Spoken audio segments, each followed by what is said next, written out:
Welcome, one and all, to another edition of Everyone Hates Us, a podcast dedicated to the art of winning and the beautiful sport of baseball. And we're going to start off with some baseball. Opening day is right around the corner, and we're so excited for you to be joining us this episode. I am your host, Lee. I'm joined by my co-hosts, Colin Murphy, Caltech's finest, and Dan Grievitz, the formerly Trojan, who is currently freezing into a popsicle in Chicago. Hey, we're up to the 40s today, so it's basically summer already. Like a 40-degree day. We got a show for you today. We've got the people of Manhattan, or NYC, versus the New York Yankees, in which we will litigate whether or not Yankee fans should tune in this season. And I mean, like, do you really want to? And then we've also got greatest bracket of all time. We're going to go through the NBA GOATs, which is I feel like a pretty straightforward exercise, right, fellas? Like, NBA GOAT, yeah? Okay. These are arguments I've had before a few times. This is the arguments everybody has had before. Exactly, yeah. This is arguments that you typed down on the toilet on your phone. These are very easy arguments. And then a slightly more challenging one, we're going to do the NFL, the first round of the NFL. So today, 4 from each league will be sent packing. It's kind of sad, but not really, as we'll get to. All righty. In news, today it was announced Jordan Montgomery of the Arizona Diamondbacks will be undergoing Tommy John surgery. This is quite the development because Jordan Montgomery, of course, signed a free agent contract with Arizona Diamondbacks last season, stunk it up so bad, but somehow managed to win a bunch of games. You know who we were looking up the other day, who reminds me of Jomo? Ruby De La Rosa. Yeah. Ruby De La Rosa and Jomo, peas in a pod. They inspire some bats. They inspire bats. I don't know what it is about Jomo pitching, but everybody seems to lock in because they're like, all right, guys, we might need like 7 or 8 runs today. So get your sleep, wake up early, get to the cages early. But yeah, Jomo, obviously never fun to hear about a player having to get Tommy John surgery. Wish him a quick recovery. But do have to note that it's pretty funny that it's happening on Ken Kendrick's dime, the one guy who's complaining about having to pay this guy, and now this guy's not even available to eat innings, So, Murph, what's your reaction overall to the Jomo, the Tommy John stuff? Yeah, I mean, it's unfortunate. Obviously, starting pitching is such a scarce resource in the MLB, but of all years that the Diamondbacks have been around, this is probably one of the years that we were best set up to handle something like this. He had already been announced before the injury even came out that he was not going to be in the rotation to start the year. So this doesn't really change anything from the Diamondbacks' point of view. And so in that sense, it's about as minor of a thing as Tommy John can really be. We already had 6 guys above him in the rotation. I mentioned to you guys he was probably going to be our starting pitcher number 7. We have Gallen, Merrill Kelly, Corbin Burns. Forgetting a pretty big one there. Yeah, Eduardo Rodriguez, Brandon Pfaadt, and Ryan Nelson. So we're still pretty deep as far as starters go. This is probably good news for Ryan, who was probably looking at swinging up between Reno and Amarillo and the MLB team. So he will just get to start on the 26th man to start the year. So that'll be exciting for him. He was one of our best pitchers down the stretch last year. So unfortunate, but honestly, I would even say from Kendrick's point of view, this is probably a blessing because I'm pretty sure we had insurance on the contract. And so insurance is going to pay this out instead of, Kendrick. So all in all, not really a huge deal. Champagne popping at the Kendrick estate for sure. So in other news, Cal Raleigh signed a 6-year, $105 million extension. Raleigh, of course, one of the MLB's premier catchers who somehow is getting offensive production in that cursed franchise of the Seattle Mariners. He's also been a nails catcher, has finished with MVP votes the past 2 seasons. I think anytime you can be a serviceable or above average bat at the catcher position, you're probably going to start attracting some MVP attention at least. And so congratulations to Cal Raleigh. That's a nice little 9-figure payday to buy out the rest of your team control years, plus a couple more. Unfortunately, also on the Mariners front, they've released Mitch Haniger. Mitch Haniger, of course, an essential component of the trade that sent, I believe, Taijuan Walker to the Arizona Diamondbacks. Is that right? Or was it Ketel Marte? I believe it was Ketel Marte who got sent to the Diamondbacks. I famously recall telling Murph that this was going to be the Mitch Haniger trade. That was not right. I remember criticizing Ketel Marte for being a string bean, and he was being like, "There's no way he's going to pack weight on that frame. He's so small." And now, he ate a balanced breakfast every morning or whatever, and filled out a little bit. And this one turned around a little. Yeah, it really the tables turned. The turn is tabled. Okay, it was bad. It's actually pretty funny because when the trade initially happened, the major piece was Gene Segura. That's right. Yeah. And then after how well he pitched for us in 2017, everyone kind of then jumped to, oh, this is the Taijuan Walker trade. And then Haniger kind of broke out for a little bit. Taijuan Walker got hurt. And so then you started joking around calling it the Mitch Haniger trade. And obviously Ketel Marte has just been one of the most best players in the NL the last several years. And it's clearly the Ketel Marte trade. So it's just kind of funny to me that all four guys in the trade have been called. It's their trade at some point. I think that's a trade that worked out. It's like everybody got their taste of like, oh, Mitch Haniger's killing it to start the season. Like I believe at one point, I think it was the 2017 season, Mitch Haniger was the AL wins above replacement leader.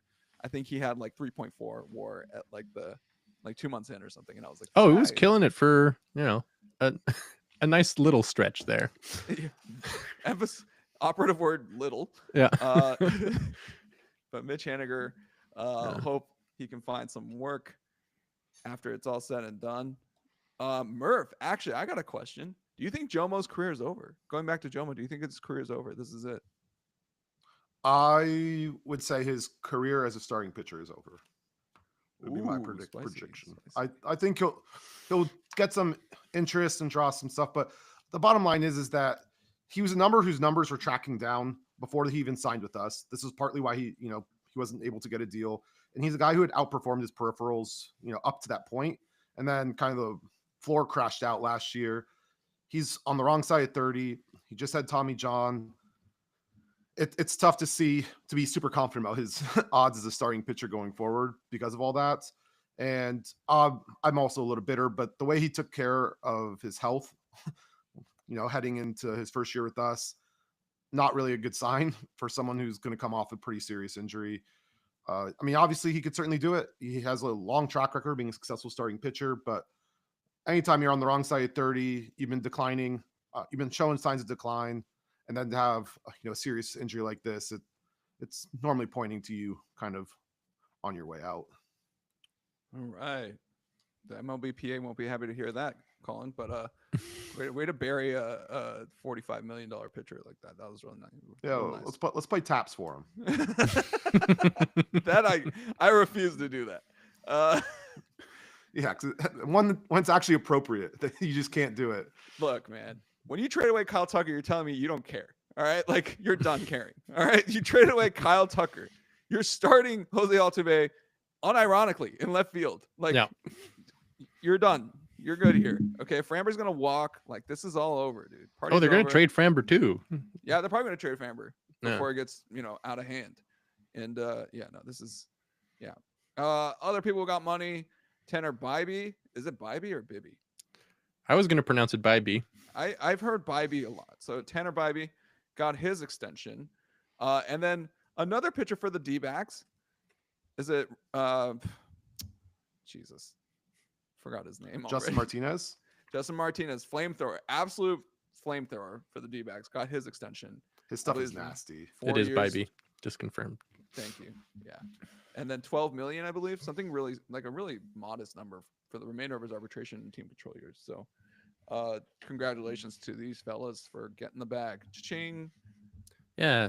I want, before we move on, I wanted to say that the Cal Raleigh walk-off home run to break the Mariners drought, like basically earned him this contract just from the his importance to the Mariners organization. Like they hadn't made the playoffs since 2001, and then to that 2022 he had the home run to like get them to the playoffs, which I was watching live, by the way. It was an awesome moment. But yeah, very solid player, very uniquely offensively gifted player on the Mariners.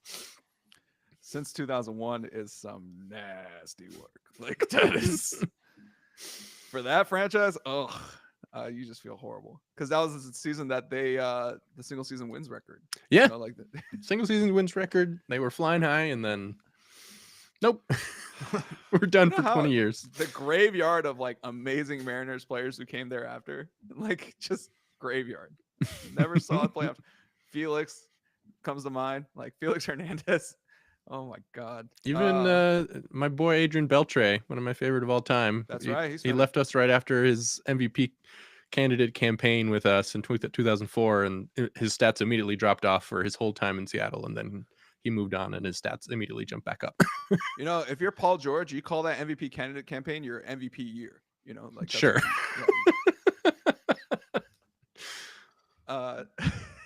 Well, unfortunately, Barry Bonds was still a thing, and Pujols.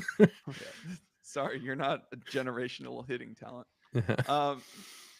Well, speaking of baseball, we're going to get right into it here.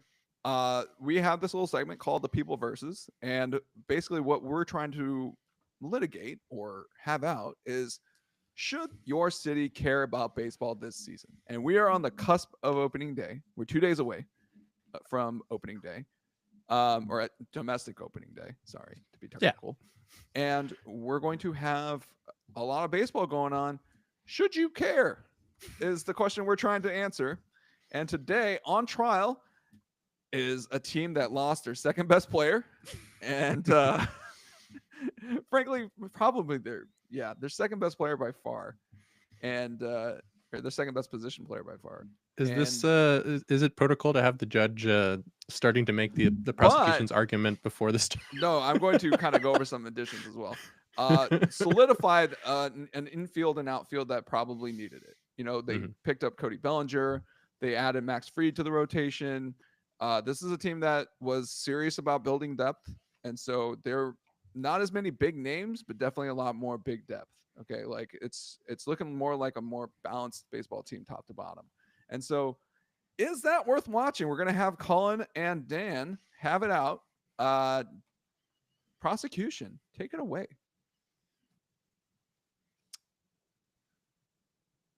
Who the fuck's prosecuting? I thought Dan was prosecuting, and I'm defending the Yankees. Oh, I can prosecute this, no problem. Yeah, please go. I also thought I was defending. You're both defending the Yankees? Yeah. How do we not have this out? This is such bad production. This is awful production. Okay, who can flip sides fastest? I can try something. All right, Murph, go for it. All right. So I think the biggest argument against watching the Yankees is, first off, if you're a young baseball fan, they do not play baseball the right way. This is a sloppy team that makes a ton of errors. You know, it's highlighted a bunch of these here on the screen here. That World Series, you ended up with the leak scouting report of the Dodgers that basically just said, just put the ball in play and watch them fuck it up. And that's exactly pretty much how the series went. I don't know how you can come off and expect better things coming into this upcoming season. Garrett Cole's out. Luis Gil is out. Giancarlo Stanton is out, who was your best player in the postseason last year, best position player in the postseason. So you're kind of missing your two biggest arms and your second biggest bat, including your best clutch bat, as Aaron Judge did his traditional, October disappearing act. So that's kind of where I would focus on if I was a Yankees fan, is why should there be anything different this year? Why should I keep supporting the Steinbrenners, who refuse to spend money on this team despite how much money they're making? They're allowing themselves to get outbid across the board. This team has so many holes. It's not something that's going to get fixed at the deadline. The team is going to be good. No doubt about that. When's the last time the Yankees have finished under 500? I'm pretty sure they haven't in my entire lifetime. But this isn't a team that's going to be competing. This is a team that's taking a step back. You have everyone getting hurt. The whole argument of watching them is Aaron Judge is good. So we're one Aaron Judge like back injury or torn oblique away from this team being completely unwatchable, and just them scraping by at around 500 in a tough division as they prepare for another early exit in the playoffs. Torn oblique is oddly specific, Colin. I don't love that, but that's, whew, that's nasty, dude. Like, oh man, Dan, what do you got to say in their defense? Well, first off, the Yankees will probably have lost a good amount of talent, but they've added a good amount of talent. Like they will be without Juan Soto, but they picked up not only Bellinger but also Goldie, who should be a solid presence at first base. In reference to the loss of a clutch bat for the playoffs, as Dodger fans, we appreciate Cody Bellinger's clutch contributions in playoff runs. He should continue to do that. I believe in our boy, despite him wearing the wrong uniform. And yeah, the Yankees will not be as good this year, especially with the injuries. They've had terrible injury luck. They're missing Cole and Heel and Clark Schmidt to start the season.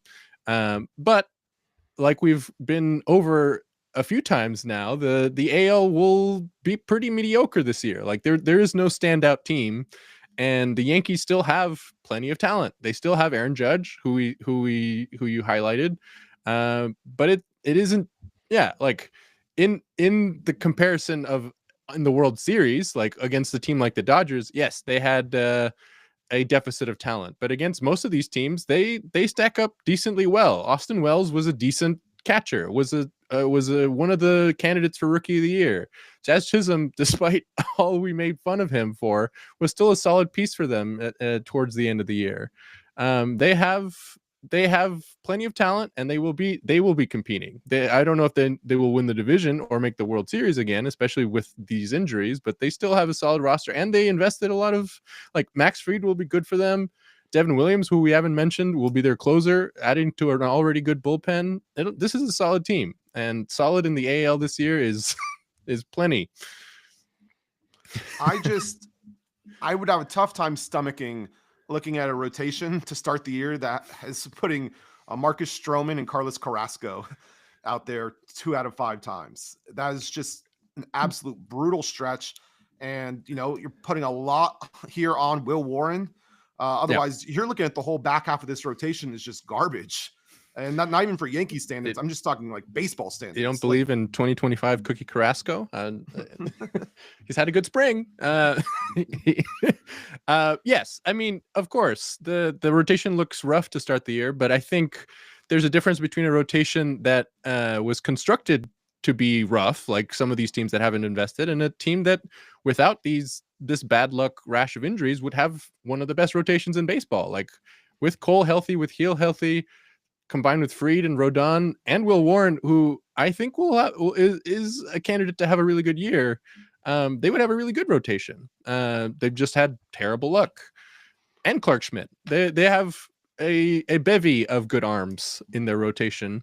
They've just been snake bit in this injury wise the last few weeks, which sucks. But I think it doesn't hurt the appreciation for the team the way that other teams that have refused to buy would. Like they did build a good rotation. They just sort of fell apart, unfortunately. But I think that's kind of where it falls apart for me a little bit. Is Garrett Cole's not coming back this year, right? Yeah. And we're staring down heading into opening day where you have 38-year-old Carlos Carrasco, you have 35-year-old Marcus Stroman, 30-something-year-old Max Fried. These are the guys that you're relying on to get you through the season. But 30-something-year-old Max Fried was one of the top pitchers on the free agent market. This isn't just any old pitcher. This is a top starter that they went and got to add to their rotation. Yes, they lost another top starter in Cole, but they got one. Max Fried is still a great pitcher. I would say he'll be a top 10 pitcher this year. I think for me, it's just more the fact that you're relying on all these old guys to stay healthy. to kind of get through. This rotation is already in tatters, and we're at opening day. Teams, they're not going to get healthier. Luis Heel maybe is coming back, but I even mentioned it. The thing, you kind of need 6 to 7 guys to get through an MLB season as a starter. They're already, starting Carlos Carrasco, who I think they're projecting they have him as like the 3 or 4 man right now. And then you throw in the fact that like Goldschmidt, love him, but he was a below average bat at first base. This is a team that's really going to be fully dependent on Aaron Judge again to like kind of drive the offense. Bellinger has been up and down, but even then, Bellinger isn't someone you can be playing every single day because he is. Bellinger also been killing it this spring. Really good slash line. So, Jazz has been really good since the trade, but that's obviously the best stretch he's ever had since Miami. I don't know if we really want to be projecting that out. He was horrible in the World Series as like regression finally hit him. I think what you're very likely to see here is just a team that's going to be very up and down. The rotation is bad. The bullpen is super strong. So you're going to see a lot of games with a lot of guys you've never heard of churning through, eating up innings as they slug their way through it on the back of Aaron Judge. And I just think it's going to be a very frustrating team to watch with their inability to score and their struggles in the rotation. But you're right. They will grind out wins. There's no argument against that. It's just pack it up, wait for next year, enjoy the Knicks. I don't think the Knicks will bring too much enjoyment. I think they're frauds. Yeah. Also doesn't help that I don't think either hockey teams are going to make the playoffs, and the Jets and Giants are both horrible. New York sports is down bad. I think the Mets will be good. Yeah. That's something. That's not going to help the Yankee fans out, though. No, of I course. think the Mets will be good. But broadening it out to New York. But yes, for sure. But again, I do think the Yankees in this current AL climate are not that far out of it. Like, I think they will be in the mix despite this rash of injuries because they still have decent talent. Well, and more than decent, like Aaron Judge in the regular season to make the playoffs has an amazing track record, and barring an injury, he will probably have another amazing Aaron Judge year. The back half of the rotation is bad, but the front end is pretty good. Max Fried is again as solid as they come. Top 10 pitcher this year. Carlos Rodon bounced back, was pitching well. I think it'll be frustrating, and it won't be the same team that made the World Series last year necessarily through both the second best player leaving and a bevy of pitcher injuries. But I think in a competitive division, I think there'll be some fun games and plenty to watch. I think at the moment, I would say they're behind the Red Sox. And my advice for all Yankee fans in general would be to follow Soto and join the Mets. We are not getting any new Yankee fan listeners this week. That's for sure. A couple of points that you guys and Collin actually finally touched on it. I feel like every other team in here in this AL East division either got worse or was treading water, or Santander moved from the Orioles to the Blue Jays. Like that's it. And it's basically like kind of same thing as last year, guys. And the only team that really got better was the Red Sox, and they started spending money and they started pushing their chips in because I think they knew that, hey, now's the time. Push the chips in now because they just lost Soto. They kind of don't look that great. So it's that's one point. Another point, Cody Bellinger last season had 9 balls that would have been a home run in the short porch at Yankee Stadium. That's a lot of home runs, guys. Like even if we split that out, 50% linear, it's 4.5 extra home runs on the season. Would have pushed his total up from 18 to about 22, 23. We're looking at still a very solid Cody Bellinger who is going to feel just at home at Yankee Stadium. Extreme pull profile when it comes to the power. That's a guy that you want playing at Yankee. And we haven't mentioned the defense. He's having the defensive president of Cody Bellinger in the outfield will definitely help shore up some of these defensive issues. He ain't dropping a fly ball from Tommy Edman. I'll tell you that right now. Like that guy, no. Aaron Judge was playing center field for big chunks of last year, and that's not what you want. Can't be good. And as a matter of fact, like that's actually with all the injuries going on, you want Judge in a lower impact defensive position. Yeah. In right field, that's just a better situation all around. So that's another point that I felt you guys should have brought up. But as far as like specifically, Cody is designed to flourish at New Yankee, especially given his more recent hitting profile post injury. Obviously, he injured himself with the Dodgers doing that stupid celebration, and his batting profile hasn't really returned to those numbers yet. Like his hard hit percentage never really recovered. He hasn't Cody's, been MVP Bellinger for many years. which, but by the way, is looking like a fluke now. You know, like I mean, even before he got hurt, like I don't wasn't know like he was setting the world on fire. Oh my! I used to dread those Cody Bellinger APs. Like, oh god, here he comes, automatic out himself. Let's go. Remember when we watched the World Series together, and I was like, "Here comes another curveball out of the zone, low and inside, from Lance McCullers Jr." And sure enough, Bellinger's swinging over the top of him. He He's strikes swinging him out for a mistake that never came. Like he's swinging for a curveball to land middle in the zone, and it never came. Sorry, buddy. Oh god. But to the point that basically he's reduced his strikeout rate to a much more palatable 15-ish% in recent years with the Cubs. So he's definitely improved his plate discipline, at least in that department. Unfortunately, it also has led to his walk percentage coming down, which is weird. You usually see like one go down and the other go up. For Bellinger, both have gone down. He's making contact. It's just not the strong contact that he's used to. Really high ground ball rate. Not the kind of stuff that you want to see. But at New Yankee, like I said, you know, this profile is going to play.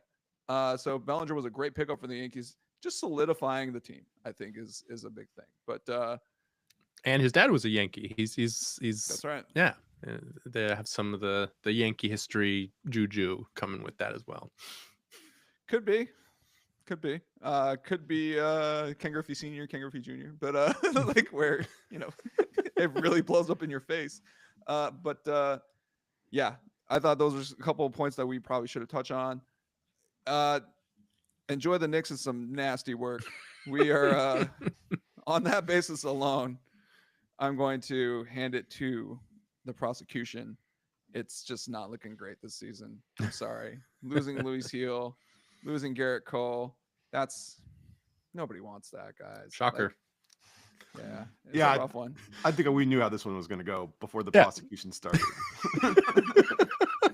I'm sorry, guys. You can't get me to care about this team right now, but you could change. Aaron Judge could hit 73 home runs, and then, you know, we're not complaining anymore. But it's going to take 73. All 73. All right. Thanks for joining us. I have so ruled that the Yankees should not be watched this season. Go get a bagel. Go, you know, eat a pastrami sandwich at Katz's. That's a delicious sandwich. Do Katz's anything else. Yeah, but don't enjoy the Knicks. That's crazy. Brunson's out. Like Brunson's kind of gimpy. Like I don't know what the hell you want out of this. Okay. At least there's St. John's. Oh no, that's not funny, dude. Blew up my bracket. I was like, of course I had to put a New York team in the final, and it blew up in my face. St. John's was my champ. Like I don't know how it wouldn't be. You know, both of our brackets are pretty miserable. Just trash right now. Anyway, I think it's wonderful. Dan, you've already lost your champion. Yep. It's tough. And another Final Four team with Iowa State. Man, yeah. Well, and they got roasted. A cyclone is a pretty strong force. Yeah, and if you look at their mascot, he's got the crazy eyes. I thought that would really play well in the fight, but apparently not. Land sharks. All right. Land shark. We'll be right back with greatest bracket of all time. Yeah, speaking of brackets, we're going to be back with greatest bracket of all time. Don't go anywhere. And we'll kick it off with some NBA. All right. Oh, how did we forget who had to prosecute, who had to defend? You know, I remember we talked about it at the end, but I just can't remember where we landed on everything. Yeah, I prosecuted last week, and then I think at the end we were like, we should just go back to like I think you said it like comes more naturally to you to prosecute. So I agree. Yeah. That's definitely how we did it. Yeah, that was my mistake. That's actually also what happened, is that Collin was able to put together a pretty strong prosecution immediately. Yeah, exactly. Which, like, can always count on Collin to cast aspersions on anything. I'm much better at being negative than positive. Yeah, and Nobody's I'm disagreeing with here you. just like, hey, Bill Warren But we got could be Max solid. Fried, Yeah. No. Yeah. Paul Goldschmidt is solid. I was like, Paul Goldschmidt. Yeah. Well, yeah, that was a bit of a reach, but it's a name. They love their names up there. They do. They really do. I got a good chortle out of it, boys. Russell Wilson to the Giants. Signed. Oh, okay. All right. And we're back. We've got a nice little bit of news update. Okay. We need a news sound. That's what we don't have, you know? Like dun dun dun dun. Let's see. That's our news sound. We got news. Russell Wilson, quarterback, formerly of the Pittsburgh Steelers, Seattle Seahawks, Denver Broncos, is signing with the New York Giants. So maybe enjoy the Giants, right? Like, they got Mr. Unlimited.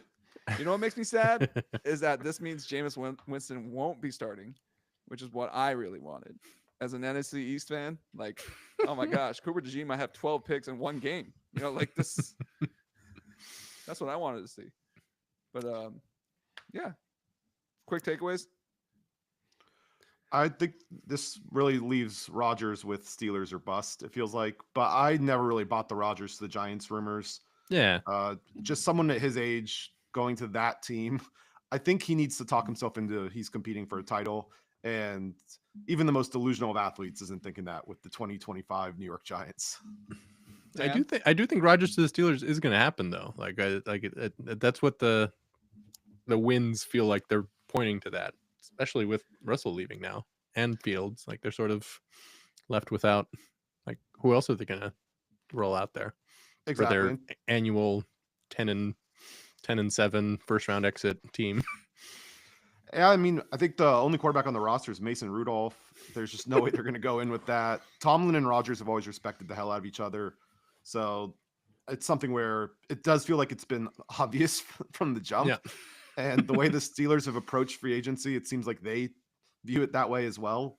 But we'll see. It seems like he's still trying to cling on to maybe the Vikings opening up something, or he's just, unreachable on some darkness retreat. How is this not the first thing you guys think about? Like Aaron Rodgers to the Vikings. Like, I mean, the parallel storylines, like all of that. Like, it would be hilarious. I would love it to happen, but I mean, it was the first thing we thought about several months ago when when he went to the Jets, or like 2 years ago at this point. Yeah. But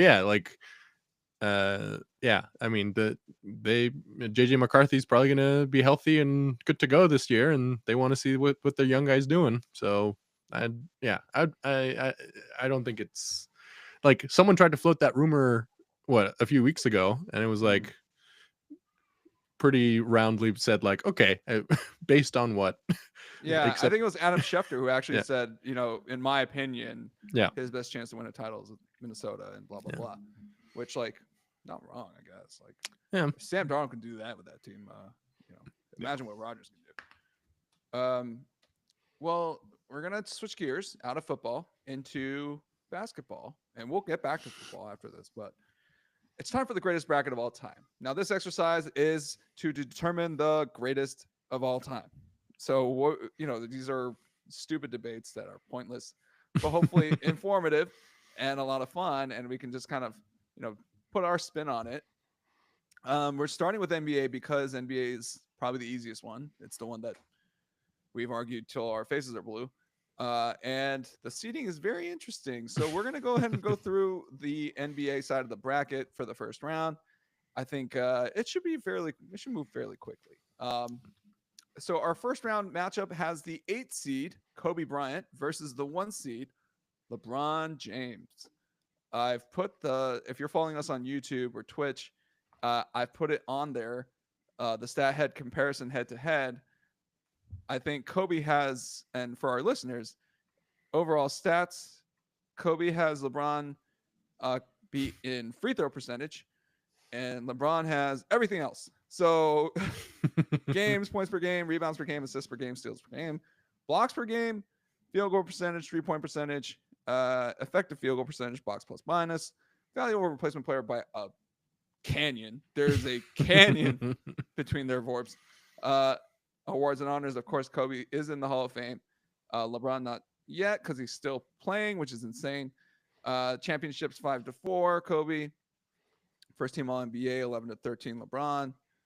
All NBA 15-20, LeBron.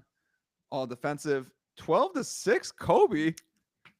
That is a travesty. How does Kobe have 12 all defensive selections? Okay. He was a good defender for a while there, and then he kept winning them. And then Shaq left. Like, what? When was Kobe a good defender after Shaq left? I think everyone just kind of forgot. And they just kept voting him over and over. I mean, some of those were kind of ridiculous. You have Trevor Ariza, Meta World Peace on the team. They're the ones that are taking everyone's best player during the regular season, especially. And somehow Kobe is the one getting all defensive nods over the guys who are actually guarding the other team's best players. He could. He just chooses not to. Yeah, I mean, we're going to give him credit for what you could have done. Yeah, okay. Bartle Bean, the NBA defender. So we've got MVPs 4-1, Finals MVPs 4-2, All-Stars 21-18. Both enjoyed long, illustrious careers. Kobe with one team his entire career, and LeBron with 3 teams, between the Cavs, the Heat, and the Lakers. Two tours of duty. The Cavs. This is a pretty straightforward one, guys. Like, Murph, what do you think? So I didn't have all these things up. I was kind of just more going off memory for this one. And for the list of things that LeBron's better than him, I had better scorer, better passer, better defender, better rebounder, better peak, and better longevity. And in the Kobe side, I had won an Oscar. So it's true. Well, scored 81 points in a game. LeBron hasn't done that. So Oscar versus Space Jam 2, you got to give heavily to Kobe on that. But outside of that, it's pretty heavily here for LeBron. LeBron was good in that movie with Bill Hader. Which one was that? Trainwreck with the Amy Schumer one. Yeah, Amy Schumer. Yeah, what was LeBron that called? was great in that. Yeah, Trainwreck. I heard he just played himself. That he's actually that cheap in real life. Yeah, I actually heard that. He refuses to pay for Pandora Premium. Yeah. He's just like me. Also still using Pandora in 2025. Looking for Wi-Fi everywhere he goes, which like for him should not be allowed. Like that guy has major information security like issues. Like he needs to definitely keep his information secure. And this guy is probably signing into airport Wi-Fi and texting about multi-million-dollar deals. That's always fun. LeBron, I think I don't know. Dan, what do you think? You're a Kobe fan. Like Kobe is a special case because he did spend his whole career with one team, so he is absolutely beloved in one city, and it's a big city with a big fan base. So like I was saying, like I know some people who have him in the top 5 or like 3rd all time, which is not correct, but but yeah, I do think that does count for something, like staying the loyalty to one team and staying with them and sort of the highs and lows like that in terms of legacy is a big thing. And he did win a few times with a couple different versions of teams around him with this same team. But yeah, I mean, LeBron is LeBron. Like it's hard to argue any of Murph's points. Like he was pretty much better at everything than Kobe for longer. So yeah, like LeBron is just has been a force of nature in the NBA for and continues to be at 40, which is absolutely wild. He's doing stuff that has never been done by anyone this old like ever in the NBA. It's a little absurd. So yeah, and I'm happy that y'all accepted to put him on here, despite using definitely not Kobe's most well-known nickname in the graphic, but that's fine. Just happy to have him included at this point. I'm sorry, but Black Mamba is kind of a cringy nickname. I And mean, it's also because everybody keeps repeating like Mamba mentality. Mamba. Yeah, I'm like, I you know, guys are but corny. it is corny. I agree, but it is very well known, and you were searching for actual nicknames for a lot of these players, and then didn't for that was his nickname. This is his actual middle name. Yeah, but that's what KG calls him. Sure. And I feel like if KG calls you Bean, you're Bean. You know what I mean? Like, I see. you know what I mean? Like, Bean's way sicker than Black Mamba. Are you kidding me? I'd much rather have Bean. That's dope. That's like, who calls Derrick Rose D Rose? You know what I mean? Like, lame people. You know what cool people call him? Pooh. Because that's his nickname. Legit, they call him Pooh. Literally never heard that before. Yeah. Yeah. P-O-O-H, as in like Winnie the Pooh. His nickname is Pooh. I mean, is this what KG calls him? I think so, yeah. I think everybody calls him that. Like, Taj Gibson calls him that. Like, okay. Yeah. Yeah, I mean, sure. But that's a dope nickname, dude. Like, I'm a big fan of monosyllabic nicknames. King James, right? Like, Bean. Like, Yeah. King James has AI has also his nickname. But... people call him the answer or like AI or whatever. Mm-hmm. His nickname was Chuck, Bubba Chuck. Like that was like they would call him Chuck. Short for Chucker, I assume. Anytime you're taking 30 shots a game, I don't know what else you want, but like, yeah, sure. But I think there's something to the nickname that like players know him as versus fans know. Like the answer is a sick nickname. Like it was part of his sort of image and like the culture around this player, and that's something unique to the NBA that I don't know merits celebration, I think. And regardless, it's fine. Bean is his name, and people do call him that, so sure, it's fine. To those of you who don't know, I'm a Laker fan, but also like a huge Kobe hater. So I also have to make sure I pointed out that Black Mamba is a very cringy nickname to have, and you can't give yourself the nickname. Like that's not, like Paul Pierce is called the Truth, but it's because Shaq literally in an interview said Paul Pierce is the mother effing truth. Write it, underline it. I don't care who hears it. Like that's a great way to get a nickname. Like D Wade being called Flash. Like that's also from Shaq. Shaq coins a lot of nicknames. I just realized like he's great about that. But yeah. Black Mamba is Shaq also gave himself a ton of nicknames. But they were hilarious, like Big Shaqtus. I see. So it's okay when Shaq does it. Well, Shaq is Shaq, right? Like, I don't think there's any debate. LeBron is advancing. Yeah, I did have a list of in this matchup. Yes, agreed.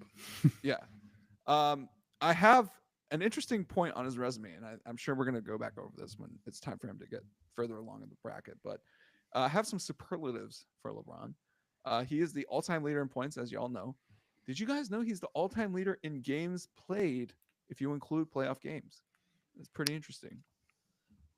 He's also number one in turnovers, fourth all-time in assists. He's at the top of pretty much everything. He's really at the top of everything. And he's the only player to score 40 points against every NBA team. Michael never did that. Kobe never did that. Kareem never did that. So pretty crazy. And 20 times all NBA, which is disgusting. Like that's just insanity. Anyway, we're moving on. Larry Bird, our 7th seed, is up against Michael Jordan. All right, guys. Here's everybody's real GOAT. Like that's the GOAT they're waiting for. Dan, why don't you kick us off? What do you think? Larry Legend versus, Mike. Black Cat.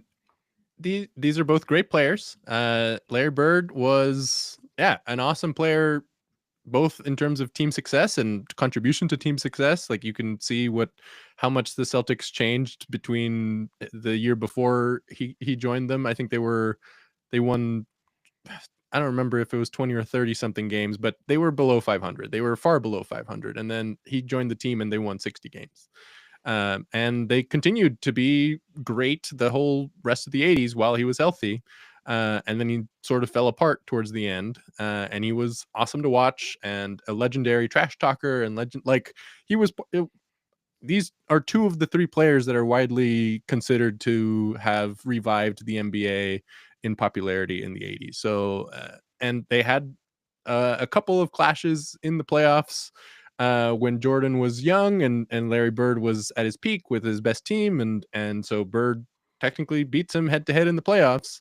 But despite all of that, despite Larry being genuinely fantastic and one of the best players of all time, I think this one is also pretty cut and dry because Jordan is Jordan. Murph, anything to add there? No, I think Grievous is bang on with this. But one thing I'll point out with Jordan is he is the career leader in points per game in the NBA. But yeah, I mean, he won defensive player of the year as a guard.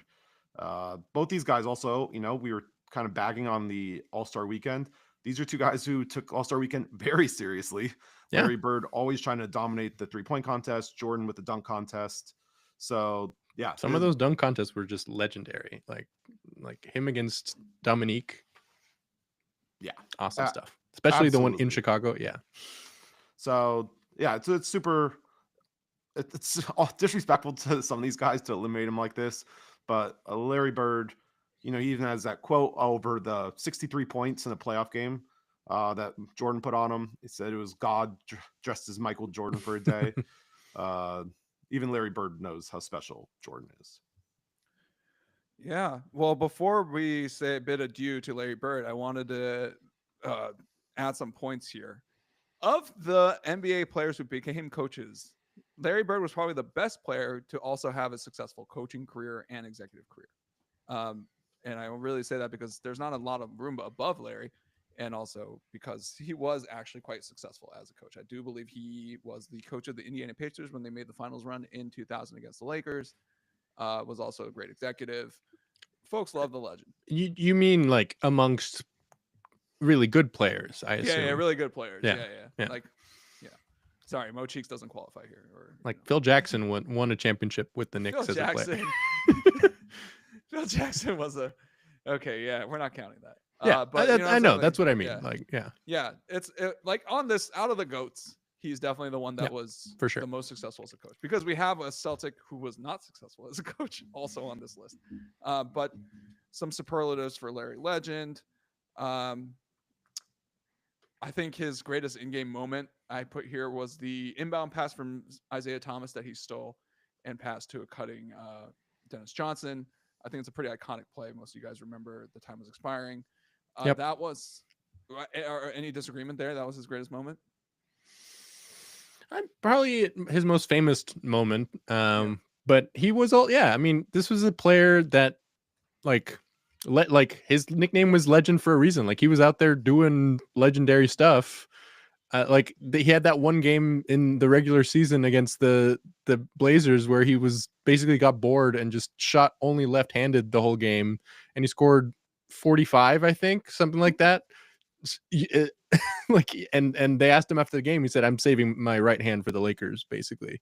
Nice. And yeah, he's full of awesome little moments like that. And if you watch his highlights, it's full of just the most fun, just creative little flip passes and heads up plays. And he was a great player and awesome to watch.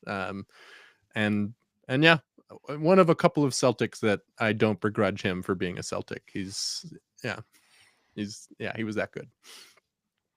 Murph, anything to add there? Any particular Larry Bird memories that you think people should know? I would say, he was the best part of Space Jam. And I think that's one area where he outshined Jordan.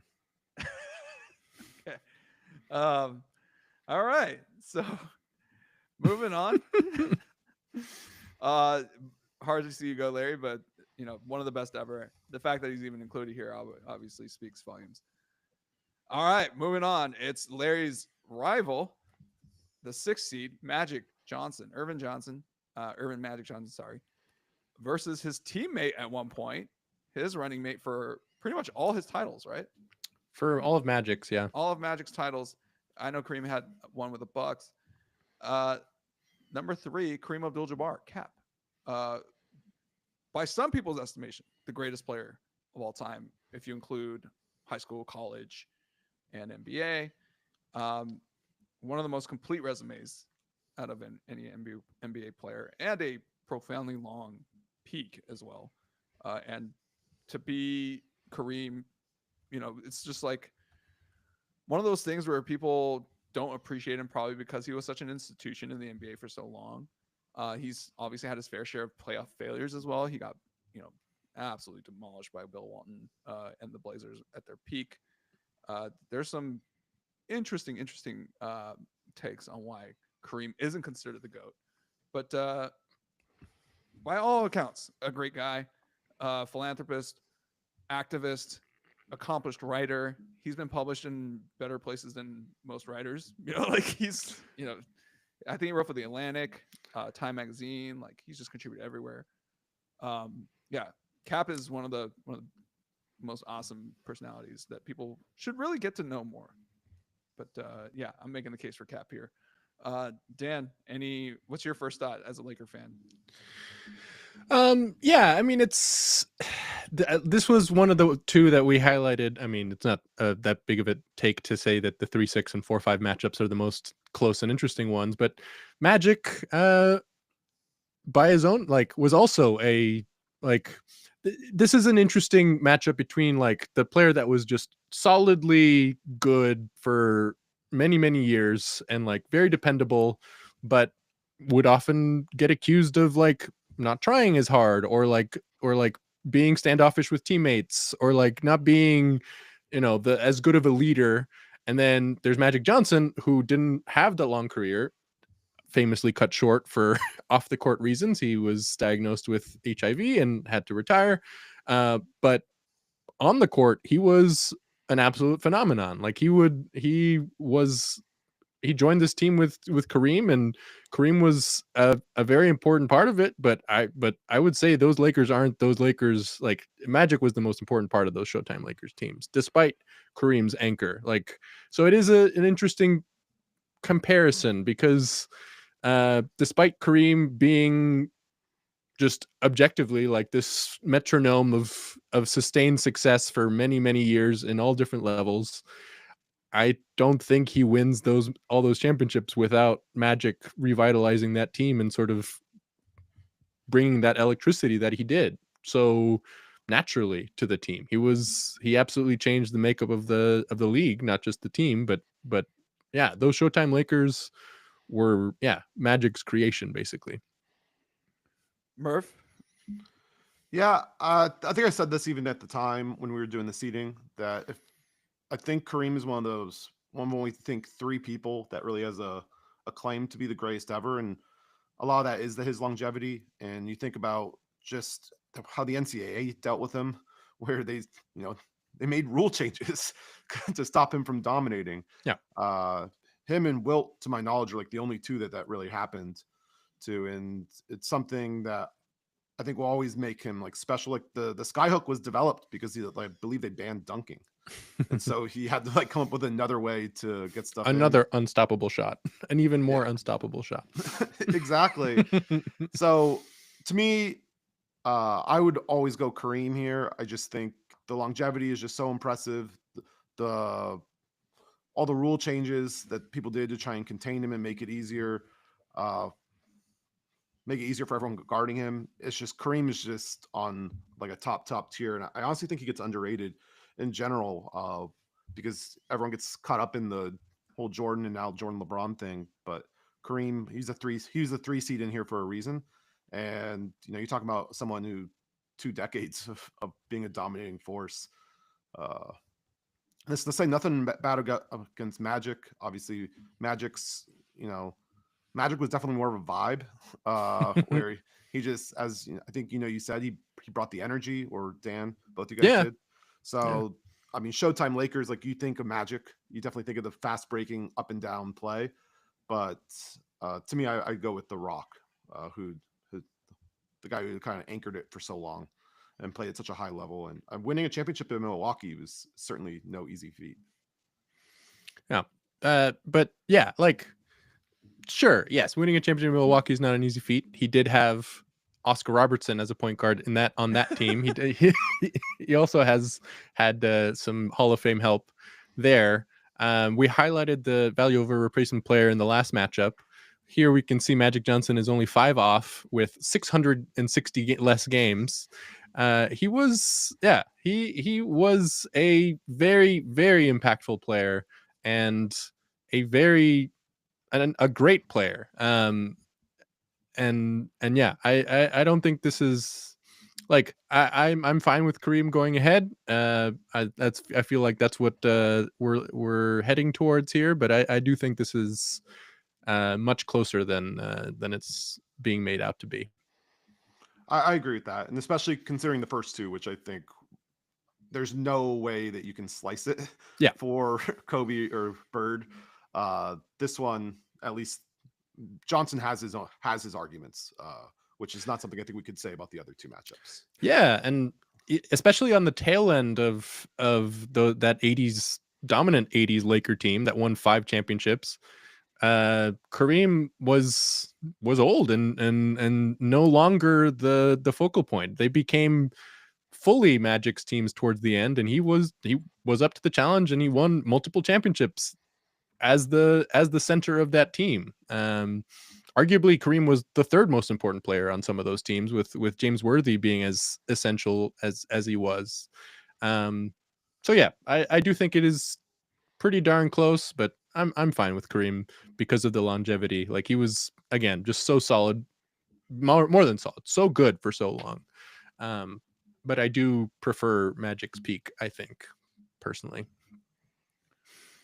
I think if we do this is always like my figurative like GOAT discussion is like, okay, aliens are going to invade Earth. We have to draft a team for our lives. Like, who makes the team? Like, and I think Cap is definitely up there. I think that's, indisputable. Especially one of the big things that we didn't bring up, guys, is the defense. Magic was horrible on defense by design, but also a horrible defender. And Cap, sure, yeah, was that a bear marauding the paint. Like, he's all over you. Famously blocked Wilt Chamberlain to kind of make him mortal. Like to make Wilt feel mortal. And there a humongous beef ensued from that, actually. But yeah, I remember reading Wilt's autobiography many, many years ago, and I remember him talking about just first playing Lou Alcindor at the time when he was in high school in New York, and being like, oh shit, like this this kid is legit. So yes, absolutely. But yeah, I do think the intangibles make it a lot closer, and yeah, I do think towards the end of their time together, I think Kareem's resume looks great because of the numbers and the postseason success, but I do think a lot of that postseason success is because of this Magic. Yeah, because of Magic. Yeah. No, I completely agree. And it's kind of crazy that a player this good, his rings, like, he should have more, like, theoretically, if he was so dominant, but he did shrink in the playoffs. Like, that was actually like a thing. But he and we'll have that discussion, but like, he kind of shrank in the playoffs. Murph, I'm surprised you didn't bring up his cameo in Airplane, which was probably one of my favorite film moments out of this entire bracket. I'm gonna share it because it's pretty short, but let's do it real quick. Radio, climbing to cruise at 42,000. We'll report again over Lincoln. Over and out. Wait a minute, I know you. You're Kareem Abdul-Jabbar. You play basketball for the Los Angeles Lakers. I'm sorry, son, but you must have me confused with someone else. My name is Roger Murdoch. I'm the co-pilot. You are Kareem. I've seen you play. My dad's got season tickets. I think you should go back to your seat now, Joey. Right, Clarence? Oh, he's not bothering anyone. Let him stay here. All right, but just remember, my name is Roger Murdoch. I'm an airline pilot. I think you're the greatest, but my dad says you don't work hard enough on defense. And he says that lots of times you don't even run down court. And that you don't really try, except during the playoffs. The hell I don't. Listen, kid. I've been hearing that crap ever since I was at UCLA. I'm out there busting my buns every night. Tell your old man to drag Walton and Lanier up and down the court for 48 minutes. And there it is. Probably one of my favorite basketball player cameos in the movie. And that's kind of personifies Kareem. It's like it's such a smart bit. It's like, it's really, it's like a fourth wall bit, and he plays it expertly. The facial expression is perfect. It's like on point when he says like, and you only try in the playoffs. And the look on his face is like priceless. Like that's some really good acting. Like he looks genuinely appalled. And of course, like Kareem probably didn't care about any of this, but I thought that was a great moment that kind of sums up that Kareem was probably one of the smartest and well-spoken and intelligent basketball players, athletes, straight up, like ever. And he doesn't get enough credit for that. Like he was a huge proponent of Black culture in his way. Was a patron of jazz, which I really appreciate. So there's some like weird things about Kareem that people don't really know about and probably find like boring. And this is not his only significant cultural movie cameo as well. He also had a role in Bruce Lee's last film, Game of Death. He was Mantis, I believe, the final boss. Mm-hmm. Yeah, and it was cool to see Bruce Lee like managing to kick 7'3" Kareem in the face with his foot. Yeah, he didn't exactly move like Bruce Lee did, but it was cool to see him there. Always a dope photo. The presence. Yeah, the photo is awesome. Like seeing them face off, and the screen cap is fantastic. But and then also like I think Boban Marjanovic ended up doing a cameo in a John Wick movie. Mm-hmm. Yeah. So I was like, oh, this is perfect. Like it's kind of shades of. It calls back to Kareem doing that. I would say Boban's action it was a little better at the action scene than Kareem was. Yeah. that was a good fight. As a board, but yeah. We'll also throw out he wrote a Sherlock Holmes book. He wrote a Sherlock Holmes book? Oh wow, I didn't know that. I didn't even know that. That's crazy. Yeah, he talked to the estate and he was able to. They gave him permission to write a chapter. That's not really a chapter, cool. but a book. Sorry. Oh wow. I was gonna say chapter in the saga, but yeah. Dude, it's stuff like that makes Kareem my goat. Like, and I'm gonna come out and just say it. Like, he's my goat. So like, back off. But I just love that about him. And I believe my mom actually met him on an airplane as well. So they were going to, I think, a librarians conference, and Kareem was the keynote speaker or something there. It was just the funniest thing. She's like, yeah, I met Kareem Abdul-Jabbar. And I was like, that's very casual, Mom. He's the greatest basketball player to ever live. It was before like LeBron did all the thing. Like LeBron did his thing and, post Mike though. But yeah, it's just, he seems so ordinary. He goes to Cal State Long Beach for KKJZ, like fundraiser drives. He's the best. So huge fan of Kareem. Thank you, Cap. You're my favorite player ever. But yeah, we're going to move on. And I'm sure he's going to lose somewhere along this bracket, but I will defend him very staunchly. So yeah, back the fuck off, Magic. I don't care. Our next matchup. Sorry, literally on there. Like I don't understand. Okay, we've got the number 4 seed Wilt Chamberlain, the Big Dipper, Wilt the Stilt, versus number 5 Bill Russell. So not traditionally the person. Not traditionally the order. You tend to see Bill ahead of Wilt just because of the rings and all that, but we have Wilt seated here at number 4 and Bill Russell seated at number 5, which I still think is wrong. Not to spoil who I'm arguing for. Okay. And I got some testy stuff here regarding race relations and how Wilt was on the opposite side of what Bill Russell did. Like very much so. There is a reason why number 6 is retired throughout the league and number 13 is not. Well, first of all, number 13 is a horrible number. That's like, who got the 13 jersey? Like James Harden. Yuck. Steve Nash. James Harden might be the only person who can match Wilt's like offensive production. Like that is, they are comparable for that. They're also comparable for like not winning in the playoffs. But Merv, speaking of which, you chimed in. Who you got here? I have Wilt. and I think you knew that heading in. But Is yeah, it because you're racist and you wanted Bill Russell to lose? this is ridiculous. But no, I think there's no denying that Bill Russell was probably the greatest winner when it comes to basketball. The 11 titles speak to itself, but he played on some loaded teams. Wilt never had remotely the same type of help that Russell did. There's a reason why Bill Russell has 0 finals MVPs. Okay. Normally that's kind of an indicator of who's leading what. Wilt Chamberlain had 100 points in the game. He averaged 50 in a season. Like, Wilt's stats are just absurd. All of them. Like, and there's a reason that the NBA does a lot of things as post-merger. It's because they really just want to say post-Wilt. They want to just filter all Wilt stuff out because he absolutely just breaks all the other like scoring and other numbers. So to me, Wilt is just he's just so impressive what he was able to accomplish. He was such a versatile athlete. He's a guy who dominated the track and field when he was at Kansas. He's, I believe Kareem claimed he was the only person that's blocked the skyhook, and that's old man Wilt, not even like young prime Wilt. Wilt was probably, had to have been in his 30s by the time they finally matched up. He had that degenerative knee condition, actually, that should have precluded him from blocking a skyhook. But yeah, Wilt was a preternatural athlete for sure. Also, people like to claim that Russell, had his number or whatever, played him better. But in the playoffs, Wilt averaged 30 points and 28 rebounds a game, while Russell averaged 14 points and 23 rebounds a game. So it's not like he was really even keeping Wilt under his averages. That's pretty much bang on with how Wilt always played.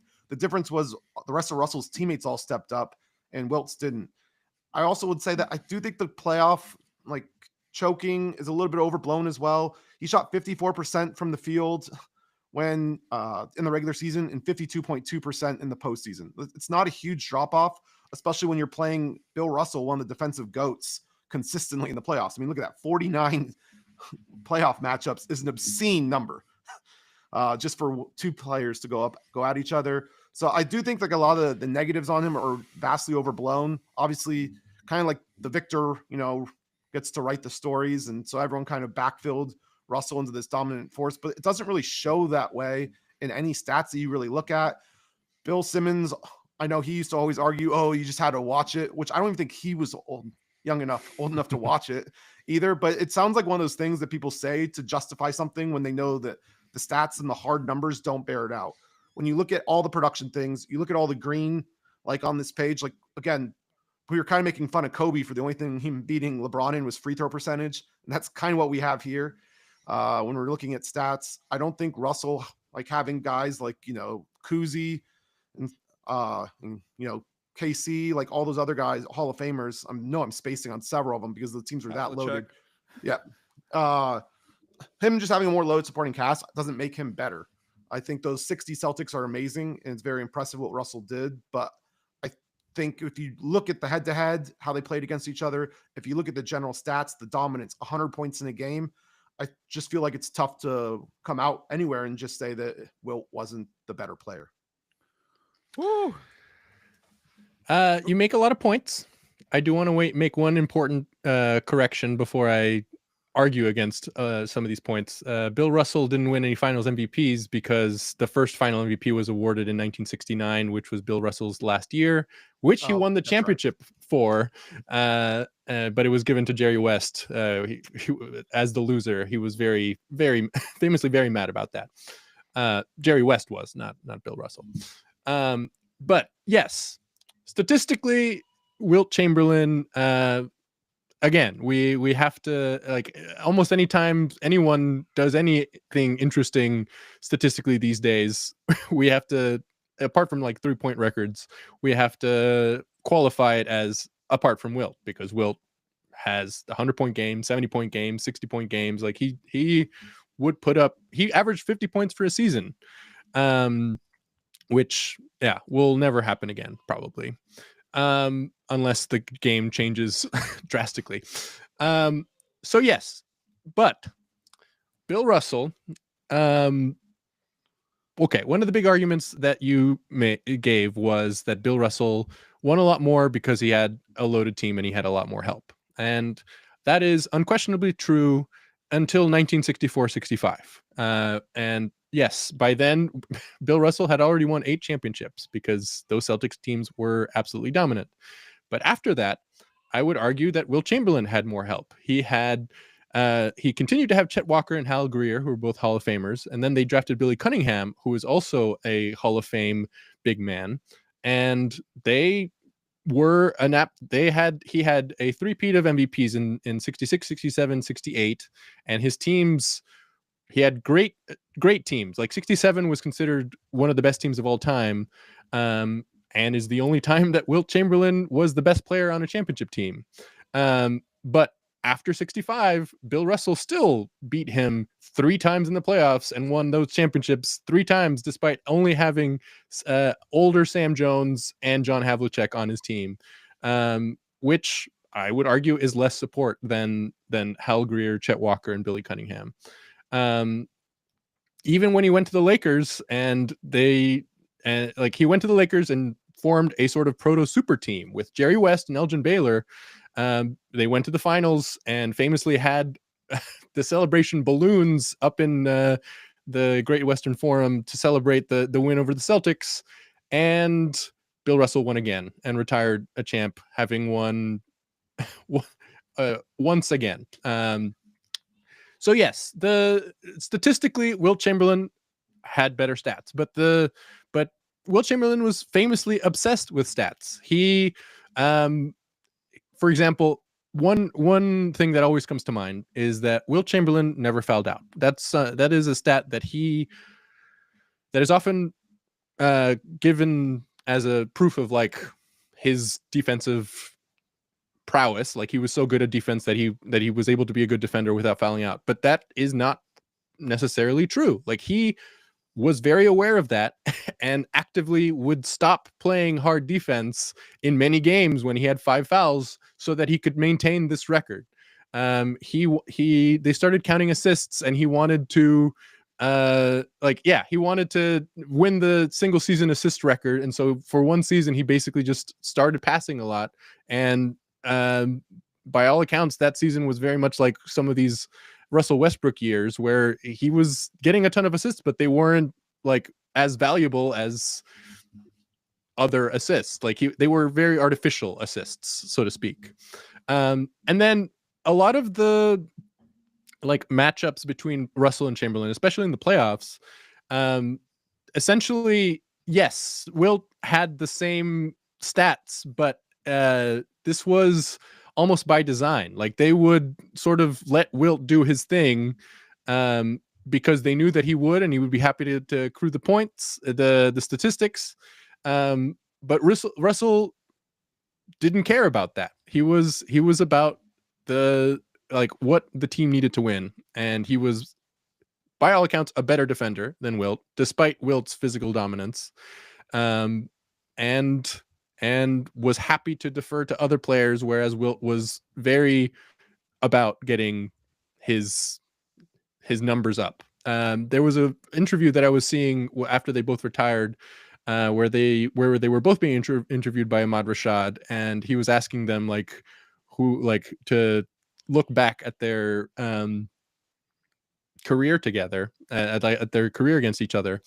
And Wilt had a quote where he was like, yeah, like whenever we played against the Celtics, my mentality was to be able to come at we'll probably lose, but at least I'll be able to say that I got 40. Like he literally said that in an interview, and I feel like that is a pretty good indicator of I love Wilt, and like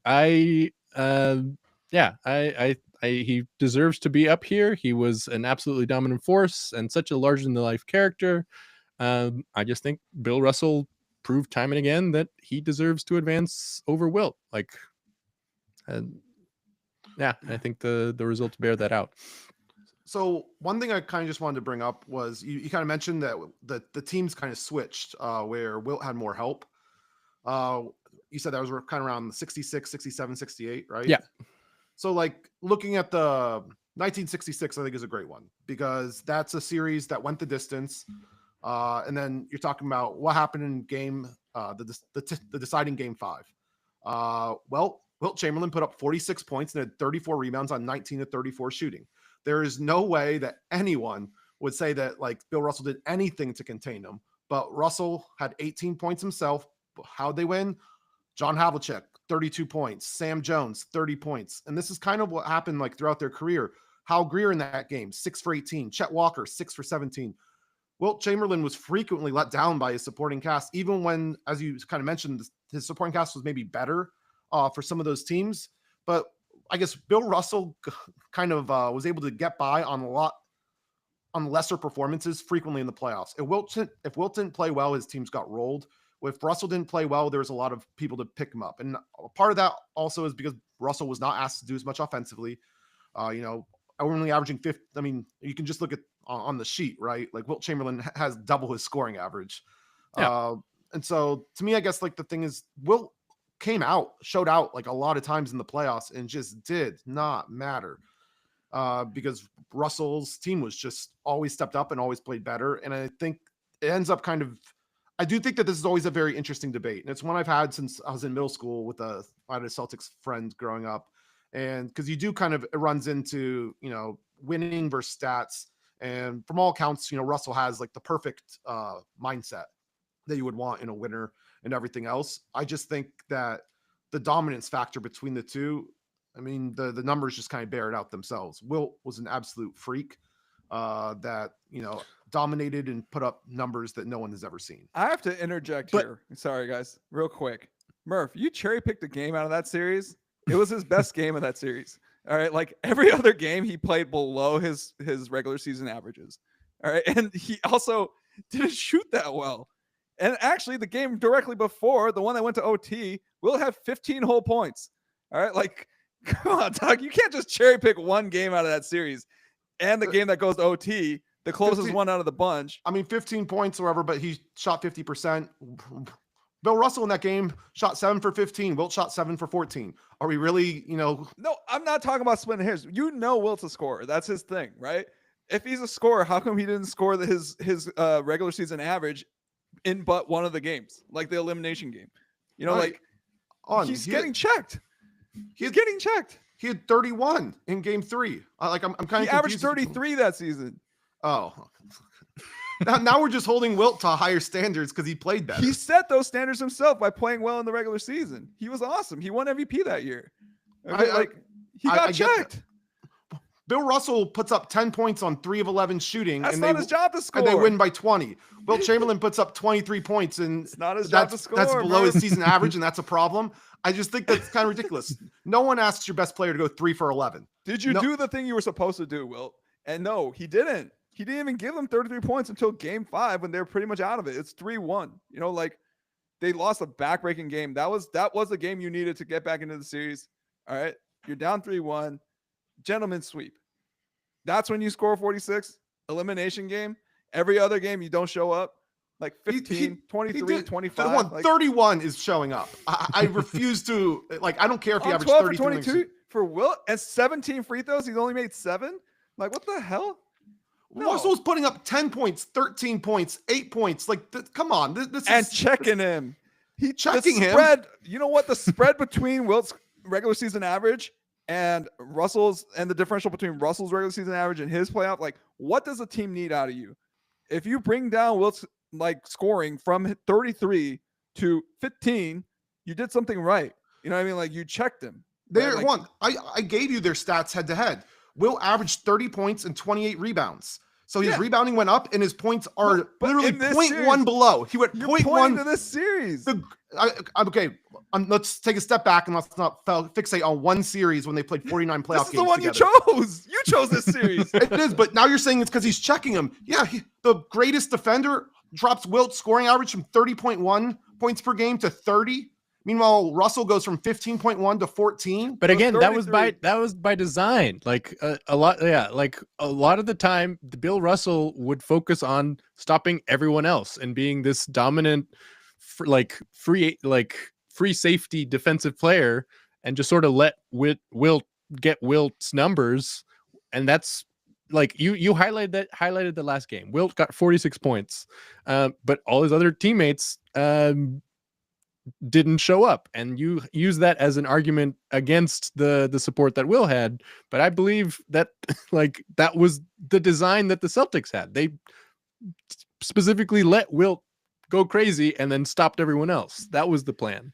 No one wants you to score 46 points on 19 of like 34 shooting. Like that, no one wants that. I think that's not true when you're facing 1966 Wilt Chamberlain. Like this isn't.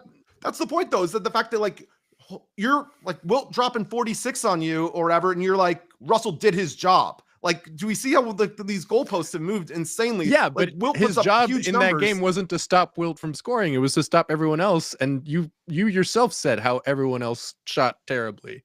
But they scored 112 points. I mean, and lost again. Yeah, I mean, here's okay. I got to tie this up with a bow. We're not going to get to NFL today, by the way. I thought that was bold to do 8 segments. Yeah, we're not going to do it. We're gonna stop on this one because we still got to do gratitude rants and matchup. But I think that ultimately, one thing that I really, when I was doing research for this matchup, is that it wasn't normally 4-1. These series were pretty close, Dan. Like that's the thing that I also noticed was like, this is a lot closer than people made it out to be. Oh like, yeah, the series were hard fought for sure. The series were very hard fought, and I think Will deserves credit for that because it's not just okay. They meet the Celtics and the Sixers or the Lakers just disappear in front of their eyes. And that's not what happened. You know, it was like a very competitive series. It was truly a Goliath versus Goliath matchup between these two. And yeah, does Bill Russell maybe get too much credit for what his teammates were able to do? Yeah, for sure. Like. He had some legendary teammates. There are some players in here who are considered top 20 all time. Like John Havlicek, top 20 all time. I don't think there's any doubt about that. Like, Is that going to be the next trial? The trial of Hondo. The trial of everyone that didn't make the list. But Bill had great teammates. I think that can't be disputed. I think Wilt also towards the end, like you pointed out, had great teammates. Those are also hard fought, you know, and at some point, Wilt wasn't the best player on his team. You know, like Jerry West was the guy. Like, you know, towards the end there. And so my thing is, Dan, I'm with you. Like, I'm with you. And it's because Wilt had the I got my numbers kind of attitude. The assists were particularly egregious. When he decided he was going to lead the league in assists, you're basically holding up the game plan for that. Okay, like that is... I think that at that point, you don't play winning basketball. You play Wilt first basketball. And all due credit, he got everything he needed. But I thought it was very poetic that he got to see all of his records basically broken, or a bunch of his records broken while he was still alive, you know, by guys like Kareem, who surpassed him in all-time points. You know, like, I thought it was very poetic. And it is, again, this is like it's weird because this debate is a battle for the soul of basketball, right? It's kind of like, that's how you can kind of frame it, is like these days people care about their stats a lot because guess what? Stats are the difference between getting a 9-figure contract and a 1-figure or a 7-figure contract, right? Like literally the difference is order of magnitude in your pay, right? Like if you drop 20 points a game, all of a sudden you're a 9-figure guy. But if you're dropping like, you know, I want to point out because you kind of railed on him a little bit for the assists. Yeah. That the year that he led the NBA in assists, the Sixers had the best record in the NBA. Yeah, but like so, it's just a crappy thing to do, dude. Like it's crappy to lead your team to the best record in the league. No, it's crappy because you're basically saying, hey, like I'm so good at basketball, look at me. I'm going to start passing now. You know, like, bro, it's such an onanistic endeavor, and like it's just kind of sums up Wilt, doesn't it? Like I care so much about my numbers that I'm gonna do this thing just for fun. All right. And it's just like, dude, that's not, there's 4 other guys on the court, dude. Like, come on. Like, have some respect. And he was passing to him. Shame on you, Collin. I honestly, I don't get he led his team to the best record in the league. Like, I don't get how that's a negative on I don't him. think like, I don't think the results are negative. I think the way he goes about getting his numbers and the way that got in the way of his play, I think the narrative of Wilt as a loser is entirely deserved. It's entirely deserved. He absolutely, like, he didn't even try to hide it. I think it's a hit job on Boston media. You guys have, and Bill Simmons, and you guys have fallen for it. I'm a freaking Laker fan.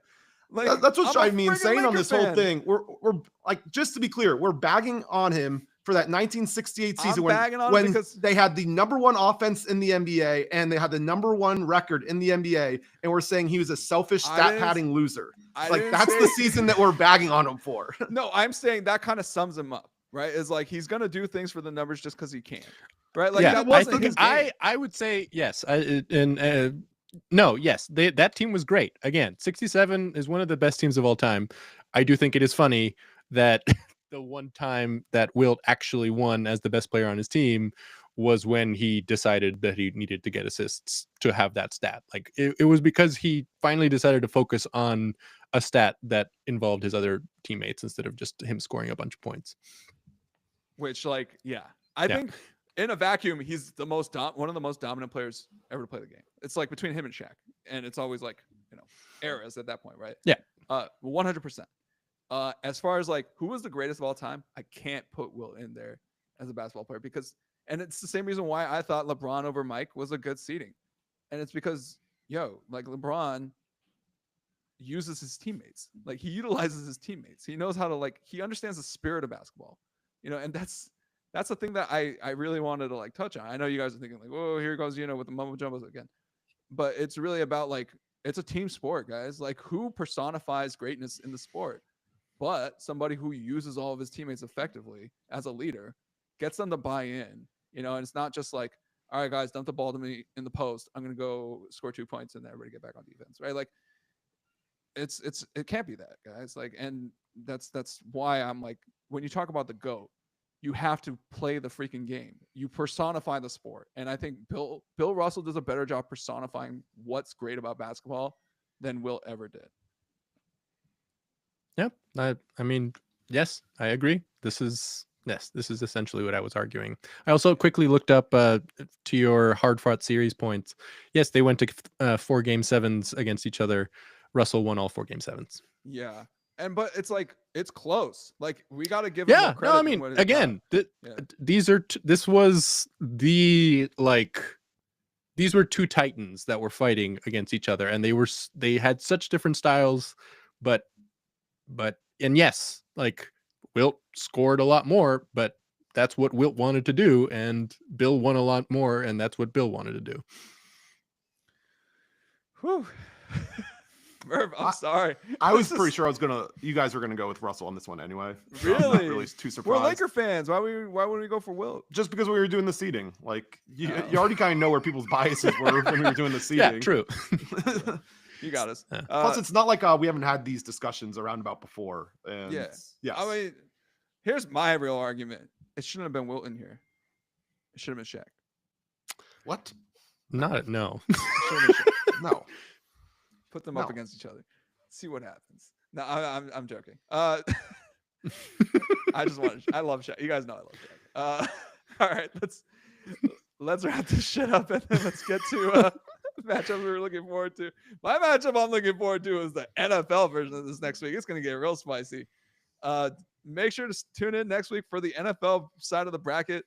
It was very ambitious to try to go for NFL today. I don't think we're going to get there. So we'll be right back with matchups we're looking forward to and gratitude and rants. Let's do it.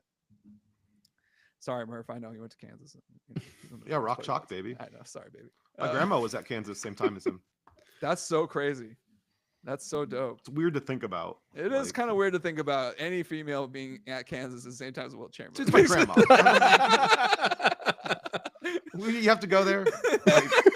I mean, that was the off the court, on the court. I was like, I don't think I want to talk about this with Wilt. It's not that it's not kid friendly, but I think I literally used the word like UNCLETOM. Like I had a problem with that. Like I was like, this guy's. He was a very like. He was a favorite among the white folks. Like he was a favorite among the mainstream American sentiment at the time.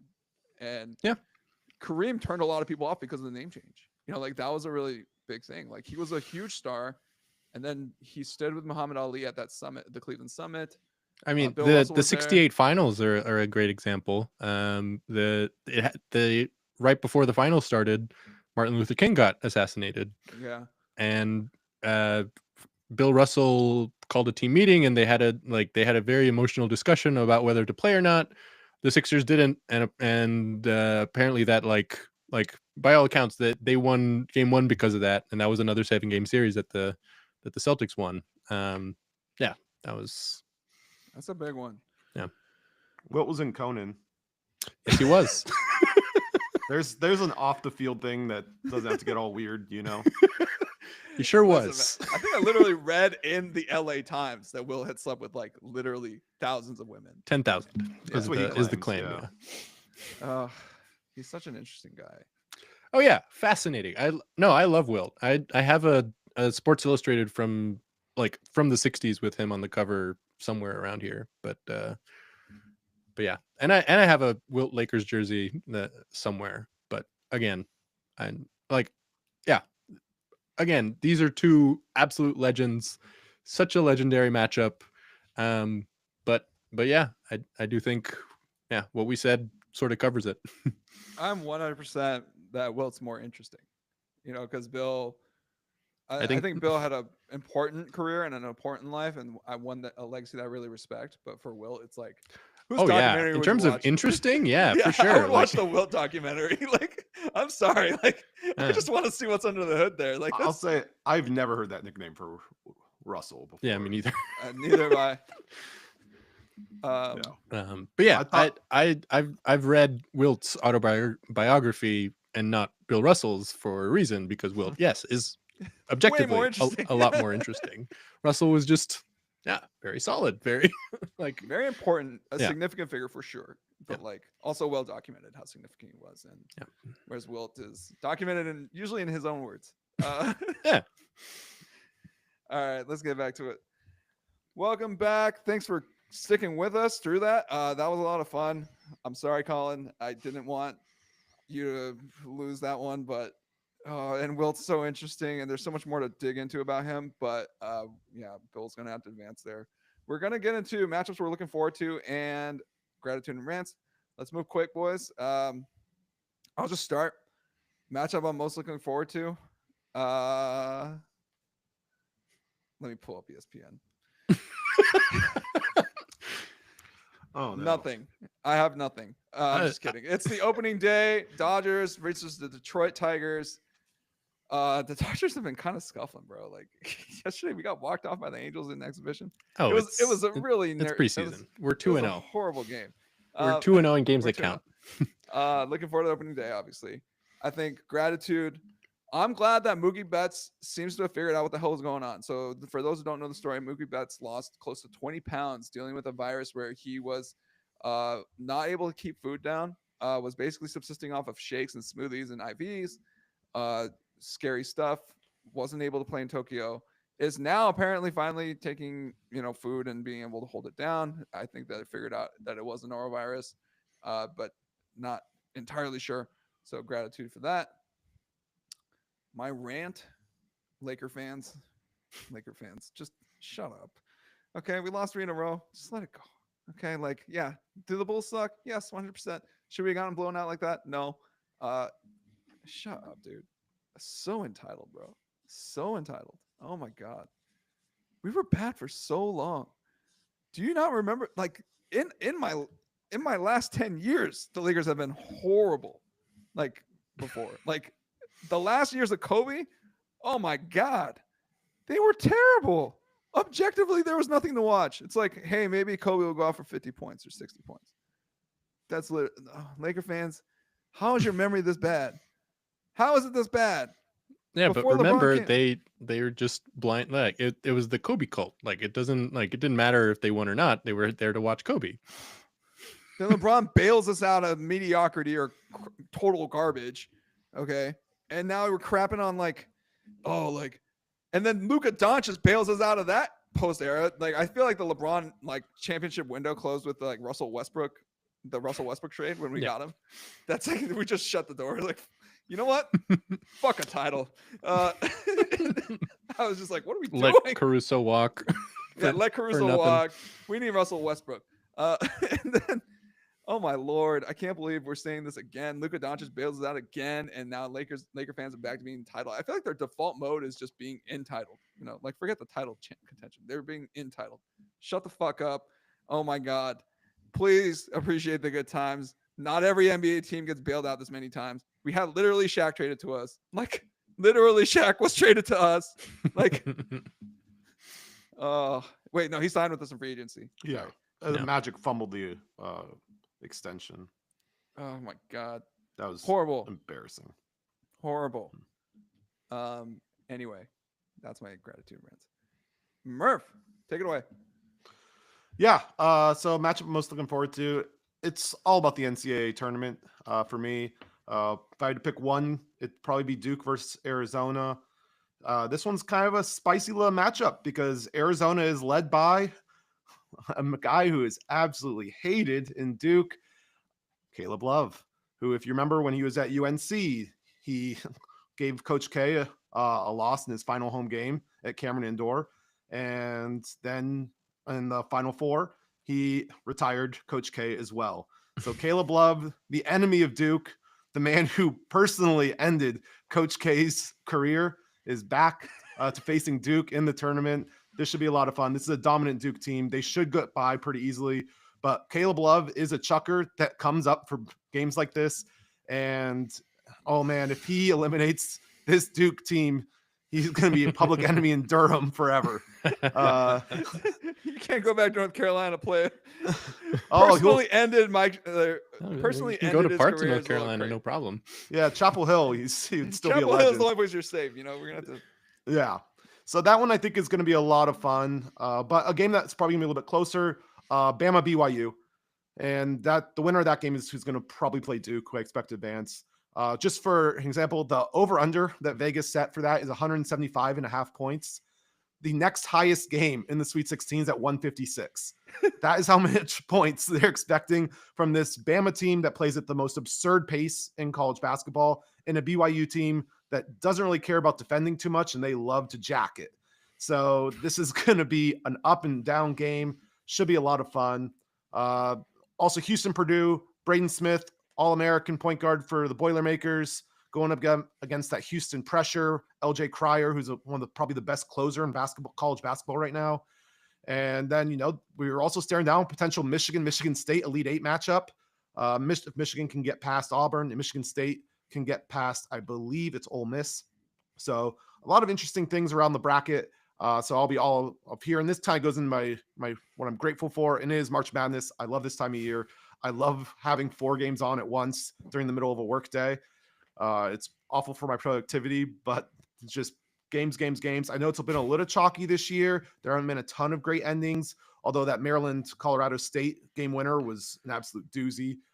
But no, love the tournament. Love this time of year. This is one of the best times for sports. And just going to continue with my college basketball trio here, and that's going to go in my rant. I know I talked about how mad I was about UNC making the tournament. Well, there's a lot of beef I had with also Texas making the tournament, and I'm just going to go dump on that one. Texas was the 14th SEC team to get in the tournament. There are 16 teams in the SEC, so they put in 7/8 of the conference.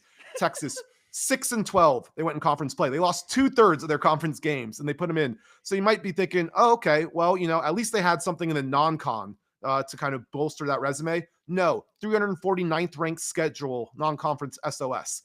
There are 364 D1 teams.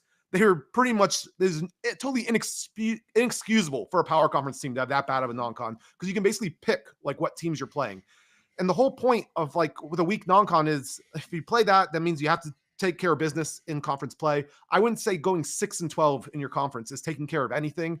It's an absolute joke. And it rewards some of the things I hate the most about college basketball. These power conferences have all the power, and they can dictate so much terms with their schedule.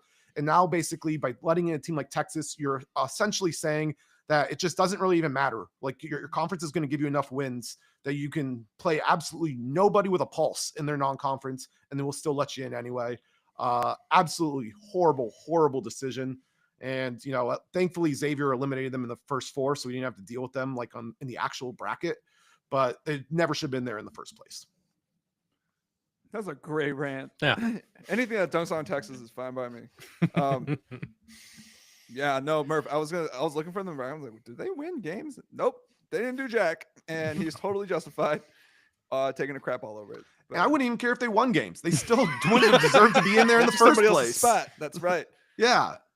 The resume's the resume. Like whether you win games or not, that's such a logical like fallacy. Like UNC didn't suddenly get deserving because San Diego State took a giant shit on the court for 40 minutes. Like that, UNC was still not deserving. Hey, all it did quality was losses. Quality losses. yeah. 74-71 and Cooper Flag played. That's all I need to know. Okay. Y'all asking the wrong questions. All right. How many did they lose by to the best team in America? Only 3. Dan, let's see it.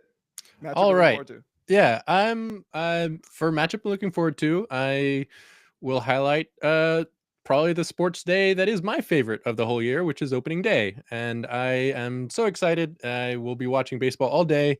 I've highlighted 3 different all super pitching matchups.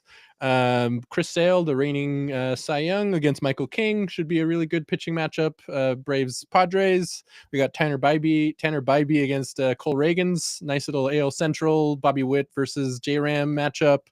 And a little more for the sickos. We have Paul Skeens against Sandy Alcantara. Pirates Marlins. 2 great pitchers. Should be fun. Alcantara is looking really good so far. 0 ERA in spring. And Paul Skeens is Skeens. I will definitely be watching that one as well. And I'm looking forward to really all the games. I will probably catch chunks of every single one. No love for Zach Allen versus Justin Steele. Merrill Kelly versus Jamison Talion. Less No. so. Did you just call him Jamison Talion? Yeah. We got to call him that from now on. Jamison Talion. We also, the Dodgers will almost certainly face Jack Flaherty in one of these first 3 games as well, which should be an interesting, like dynamic. That should be fun as well. Give him his ring. Oh Give yeah, the man for his sure. ring. Yeah.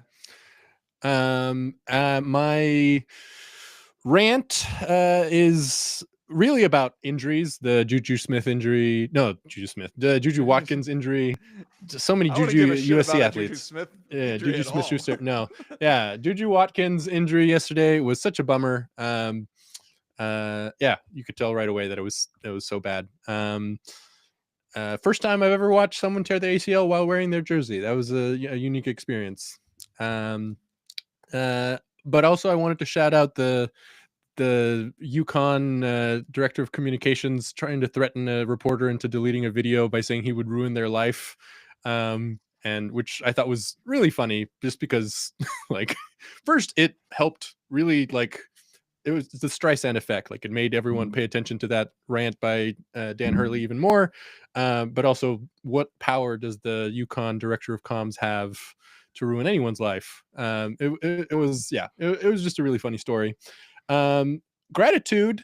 I wanted to shout out the exorcism the White Sox tried to do to break their curse by reburying a ball that they uncovered 3 years ago.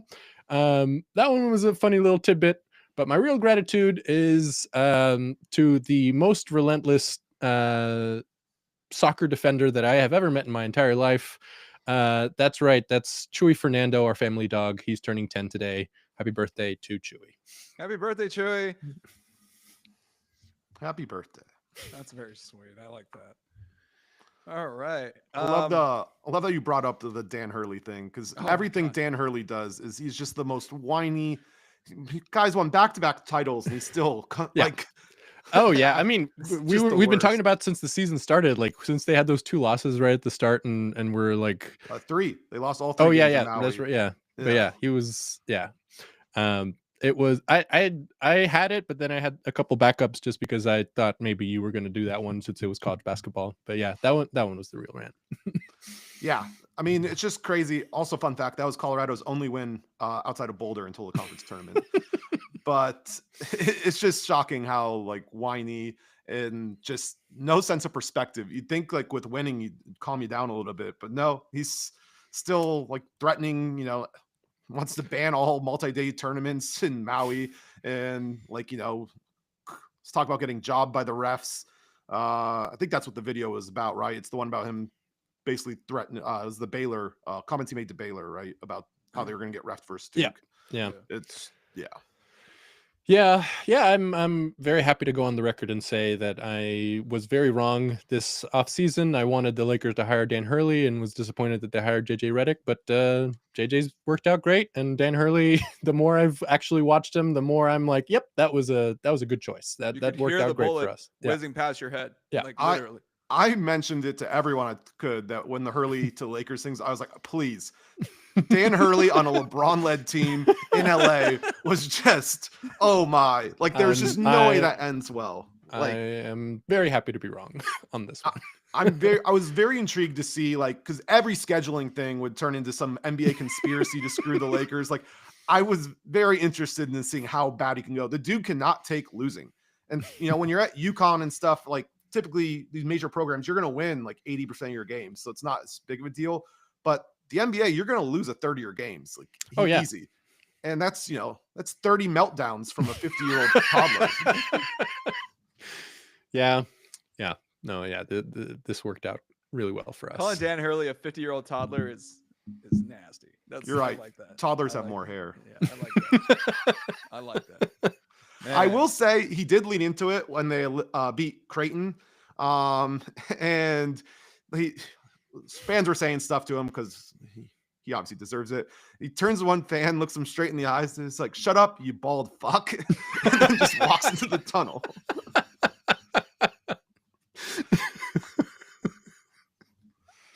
Yeah, good stuff. Good notes to end the podcast on, for sure. Thank God for JJ Redick, dude. Did you see him chew Dalton Connect out on the sideline? I did not, but okay, I know it was like way earlier this season when they still had AD. But God, JJ Redick's worked out so well for us. Speaking of AD, he's back. He's back. No one asked. No one asked, Anthony. But welcome back. All right, good job. You're you're officially out of the play-in, but whatever. Do it for the honor of Dallas, I suppose. Get your Supermax extension. Get your extension with the Dallas Mavericks. Watch them hand him the bag. Like, oh yeah, I mean they have to now. Like, you're our contention window, AD. If Nico is still the GM, he will 100% give him a big old bag. Way. Oh my God, there has to be money going around behind. Anthony Davis, he's on the type of guy that, you know, that mixes lemonade with tea. You know, that's a guy that you can max. Yeah, he's only had his face on the bag of chips. This is insane, just insane. It would be funny if the Suns missed the playoffs. Are you guys going to keep the 2 seed or what? Like, is this a thing? I don't think so, but I mean, there's only like look at you getting all bashful, like somebody told you were handsome. I don't think so. This dude really wants the 2 seed though. Yeah, absolutely. But I don't think we'll court get advantage, baby. I mean, we absolutely need home court. Again, I think we're absolute frauds. I've been clear on that. Y'all are a vibes team. You guys are a vibes team. You guys just peeled off like 9 in a row, right? Am I crazy? Nobody. We played nobody in that stretch. A bunch of crappy teams, but like y'all are a vibes team, dude. Crappy teams that are basically in tank mode. Yeah, we beat them. Y'all are no, dude. The Thompson kid is gonna work out too. I like Thompson. Yeah, I like him, and I like. Oh yeah. He's great. I don't care for Jalen Green, and I don't think Jabari Smith's very good. Jalen Green is like basically Nick Young. I don't know why he's here, but yeah, no, this is a good team, dude. You guys might make a run, like to like the Western Conference Finals. No, I wouldn't count it out. We might win one series. Oh, for sure, dude. Like, we project out as like every playoff team. Like when people use the slur regular season team, like there's a picture of the 2025 Houston Rockets. We are literally the like number one example of a team that is like built to like put up a good record in the regular season and massively underperform in the playoffs. No, I'm a big believer now in that. Like, I'm a believer in you are what you practice, and the Rockets practice winning. So we're a young team. We're a team that plays a lot of guys. We're a team that's been healthy. We're a team that doesn't shoot the ball well at all. We're a team that absolutely dominates the offensive glass, and we defend well. Those are all things that playoff teams. Yes, playoff teams are going to box out better. Playoff teams are going to defend and lock in more. Like all those things that we've like kind of that we've lead the pack on are things that everyone else is going to be able to, just by caring more, is going to get more to our level. And our offense isn't getting any better. Jalen Green is by far the worst number one option for a playoff team. No doubt about that. I think your first option is Sengun, right? Like, yeah, but at the end of the right? games, we have to go with like the ball goes like who's bringing the ball up? Yeah, it's Van Vliet, and then watching Jalen Green go. Fred Van Vliet is a veteran presence. That's your guy. Okay, like so I have you guys better than whatever. We're not even gonna count 11 through 15. Suns, Kings, Wolves. Clippers. We can't even, let's stick with teams that we could potentially play in a series, like, because we're not going to play the Suns, because the Suns will can't get to the 7. Okay, so yeah, Clippers, Wolves. I have you guys ahead of them for sure. I don't know if I do. Really, Dubs? I don't think so. I mean, he does love James Harden, so that makes sense. Yeah, that's true. Grizzlies, no. Grizzlies, yes. I have you guys ahead of the Grizzlies. I want to play the Grizzlies. Yeah, you guys definitely got the Grizzlies covered. Not the Warriors though. The Warriors are hot right now. Warriors look good. Also, I can't take another loss to the Warriors in the playoffs. Dude, every team I root for just sucks for San Francisco in the playoffs. I'm sorry. Nobody likes that city anyway. But yeah, I like that city. No, that's where I was born. No, you don't. Clippers. Yeah, I could. Opening days in 2 days. You're talking that nonsense. Clippers and Grizzlies, I think, are the only two teams I feel like I would feel decent about. The Wolves, I don't know. Anthony Edwards and everything. I don't like it. I could see you guys upsetting the Thunder too, just randomly. No way. Yeah, that seems a little far fetched. That's a nice team in Oklahoma. They got a good ass. Thunder and Nuggets are two teams. They're also super young. Those two teams will dog walk us. No, I think the Thunder are super young. I think they're very susceptible. The Thunder are super young, but I mean, they've been making the playoffs the last couple of years. Like they already have some experience. Like they're super young, but they're super good and deep. Good. And yes, they are. Thunder and Nuggets are two teams where I don't see the series going past 5. Like I don't see a way that we even go to 6. Like I think we just get destroyed. I think the Nuggets are kind of like scuffling right now. So I'm not as sold on Nuggets being. Well, they just beat us to end our 9-game winning streak. Okay, yeah, it should be a dogfight in the West beyond Oklahoma, but Oklahoma, I think will pretty much kick anyone's butt in the finals, unless I still think the Nuggets can make a run. Like it's Nuggets and Thunder versus the Celtics. I think those are the only 3 teams. The whole shit. Those are the only 3 teams. It's gonna be a 3-title year for me. I got the Lakers winning the whole shit. We're winning it all. Sorry, no one deserves to be that happy. A 3-title year. Here it comes. Oh my god, that'd be insane. I told Ping that, and he started like choking on his sandwich.